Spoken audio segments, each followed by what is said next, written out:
But anyway, yeah, so we just continue some of the landscaping to the back here. Again, I wanted to keep this outdoor area because I thought it was so nice, and I actually thought it was a really good opportunity for me to add a dedicated outdoor space that I don't really get to add to my other builds, or I don't actively choose to add them to my other builds. So we've actually got like a fire out here, we've got a barbecue, we've got a bar, we've got some like lounge chairs, we've got a seating area.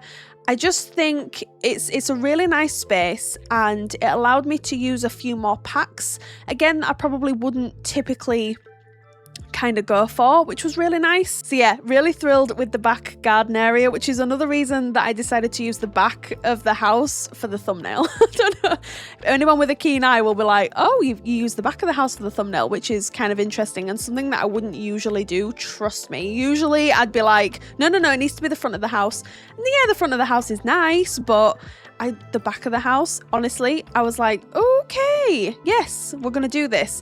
I initially considered adding either a swing set or some monkey bars to the front of the house because I knew that I wanted this family to have a younger child, which they do.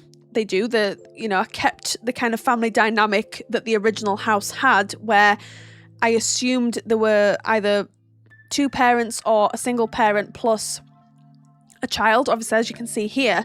But the outside is pretty much done, and we do quickly move onto the inside briefly before I start finding things in the catalogue to put on the back deck. So I kind of go in, and I already knew that I liked the layout, so I didn't want to change anything there. I kept the original doors and things like that, but I really wanted to open up this space by deleting where the kitchen was separated off. I get the mentality, I get the thought process, I get the vision, but the house just isn't big enough, in my opinion, for that. And so that's why I decided to just open it up, and it for me, I think it looks fantastic.